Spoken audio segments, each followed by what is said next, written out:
This week's video was decided by you. A while back, I put up a poll online and asked people what they wanted to see in an upcoming episode, and pretty resoundingly was decided that you wanted to see the One Missed Call series. It's a Japanese horror series with a couple of entries and an American remake, and we're about to find out if it has any continuity and if we should take its call or just hang up on it. Our caller ID went off back in 2004 in Japan with One Missed Call, directed by acclaimed bizarre filmmaker Takashi Miike. The film kicks off with Yoko here at a restaurant, and her phone tells us that it's April 16th and that it's also a Wednesday, and that lines up with how the date fell in 2003, so if the days of the week in the film universe line up with ours, then that's our year. Yoko misses a call from herself from 2 days in the future, and when she reaches the time of the message, she's mysteriously killed. The caller chooses someone from the phone's contact list and then picks Kenji next, and then we discover that the next victim is called 1 minute after the person's death, and that they discover that the victims all have red jawbreakers in their mouth. While going over the morgue records that they say happened over the last year, we see a date of July 2002, and since it's April now, that locks us in at 2003. Interestingly, instead of the normal stuff in this kind of film where no one believes anyone, one of the victims ends up on TV as they televise the moment that the call said that she would die. And she's killed. The killer ghost is, surprise, a white-faced Japanese woman with long black hair that drapes around things, and Yumi comes face to face with her at an abandoned hospital. Before Yumi can be killed, they find this cell phone making the calls and stop it, saving her. But Marie's corpse comes to life. A tender moment returns her to rest, but it's not over yet as we learn that Marie was never the killer and that it was her daughter who died of an asthma attack. And Mimiko then shows up and possesses Yumi. A sequel came just 1 year later in 2005 with One Missed Call 2, with Miike no longer aboard. We meet kindergarten teacher Kyoko, and we learn that if you answer a call for someone, you inherit the curse from them, and it looks like we're set on July 16th. The police detective from the first film is back, and we learn that he quit smoking over a year ago because of Hiroshi's death, so we'd be set in July of 2004 here. A reporter says that the events that we saw took place last April, confirming it. After her friend is killed, Kyoko gets the call next, giving her 3 days. Reporter Takako goes off in search of Mimiko's father, only to find him dead, and things have changed as there's no longer a candy in people's mouths, but coal dust in their bodies. They learn that the curse began in a small mining town with a girl named Lily, and we learn that Yumi's body has been found but was never possessed, and that the evil that was inside her was simply awakened. Kyoko is saved as her friend sacrifices herself for her, and Tatako discovers that she herself has been taken over by the evil and had actually died back in the mines at the hands of Mimiko. She then spits out a jawbreaker, and we're done. In 2005, there was also a 10-episode TV series called One Missed Call that was simply a remake of the first film. It's presumably a separate continuity and not canon to the main timeline. 1 year later, in 2006, we get the final Japanese entry with One Missed Call 3, Final. One of the few times on this channel that I've talked about a movie billed as a final chapter that actually turned out to be. But we'll see. This one kicks off on February 6th with a group of students on a class boat trip and a bullied girl who places a curse on the class, and when one of the girls gets a cursed call, it's shown as happening the next day and shows the year as 2006, so we're about a year and a half after the last film. The killings start, the picture changes, and jawbreakers are present.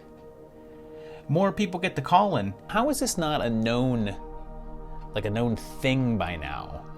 Like a girl died from the curse on live TV, and I'm sure that the murders around it were covered in the news, so you would think that the sound of the ringtone would be like it'd be more of a thing. The next call comes with a message that the person will be spared if they forward it on to someone else, a la The Ring. Which works, but once forwarded to you, you can't forward it again.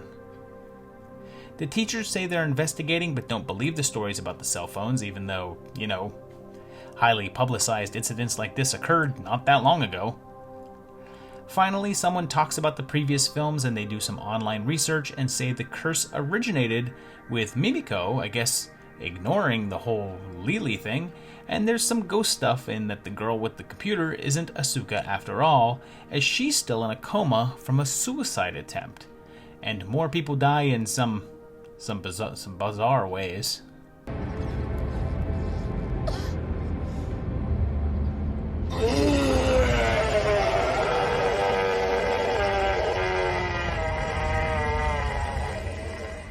And when the real Asuka wakes up, they realize they have to destroy her computer to stop Mimiko.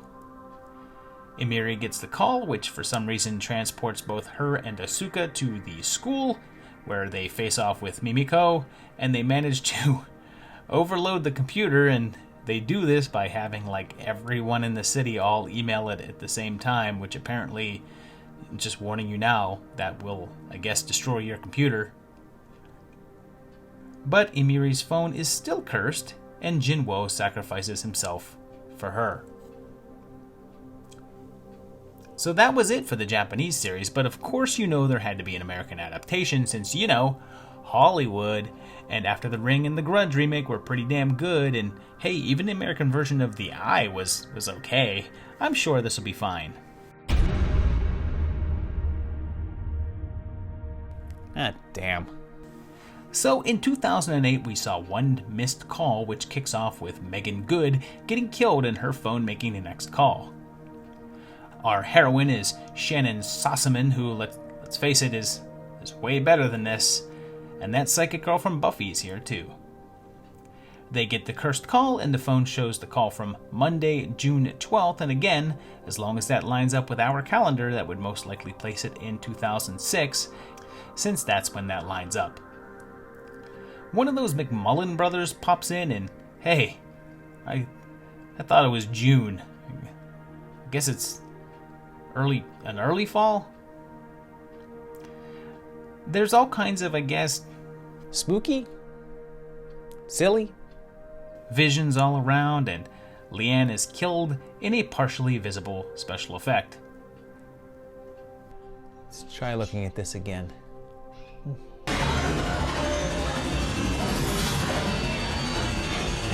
Margaret Cho is in this, which normally isn't a good sign, but she's actually pretty low-key in this, so that's all good.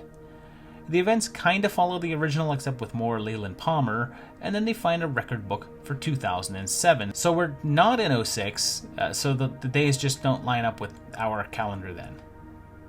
The record is supposed to be recent, so 07 is most likely our year, and it again follows the plot of the original for the most part, except this demon CGI baby. And Mimiko is named Ellie here, but the revelation is the same. Someone answers the phone for Beth, but I guess in this continuity that person doesn't inherit the curse, and Andrew is then killed in the first kill in a series in which someone doesn't get a call first, but Mom Ghost.